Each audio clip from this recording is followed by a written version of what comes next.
moments later.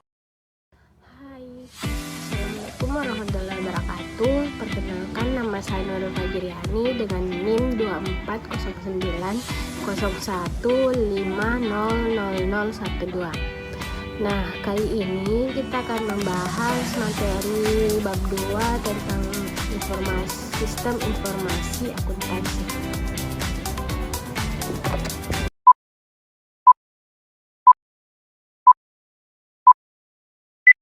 Baik, di sini saya akan membahas materi bab 2 di mana yang berjudul Sistem Informasi Akuntansi dengan dosen pengampu yaitu Ibu Samira Dunakir.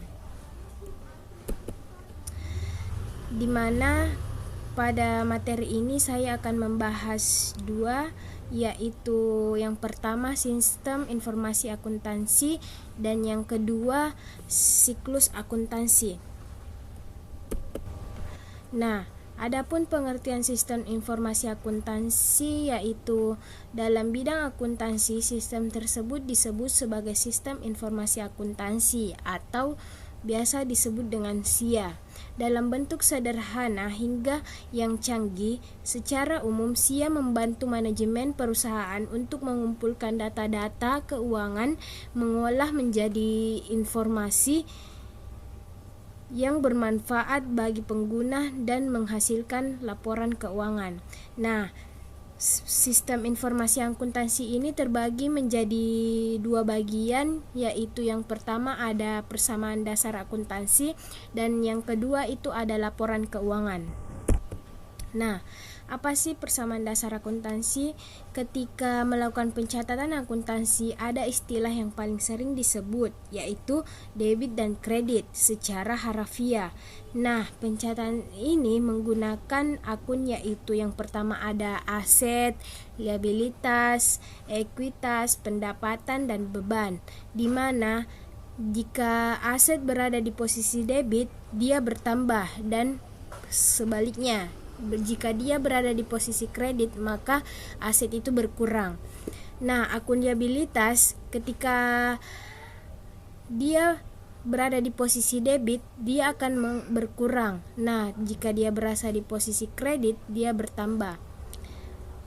Akun ekuitas berada di posisi debit itu berkurang, jika di kredit bertambah. Nah, akun pendapatan jika berada di posisi debit, dia berkurang. Jika berada di posisi kredit, dia bertambah. Nah, akun beban ini sama dengan aset. Jika dia bertambah, berada di posisi debit, dan jika dia berkurang, berada di posisi kredit. Nah, yang kedua itu ada laporan keuangan. Nah, laporan keuangan itu sendiri terdiri dari beberapa, yaitu ada 5, yaitu laporan posisi keuangan, laporan laba rugi, laporan perubahan ekuitas, laporan arus kas, catatan atas laporan keuangan. Selanjutnya ada siklus akuntansi.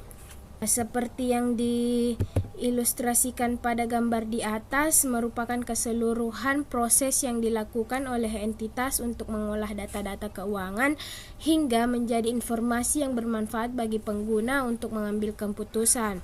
Nah, untuk siklus akuntansi itu tersendiri, kita mulai dari transaksi, di mana kita mulai dari transaksi, lalu ke jurnal, posting ke buku besar, neraca saldo, jurnal penyesuaian.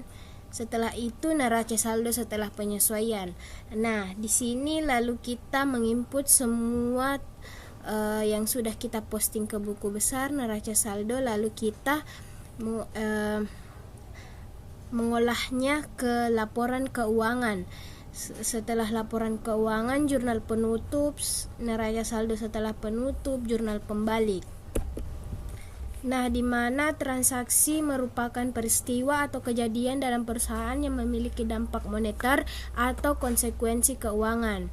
Setelah itu ke jurnal, di mana jurnal adalah pencatatan transaksi harian dilakukan melalui jurnal umum, yang mana disebut jurnal secara kronologis disusun berdasarkan tanggal.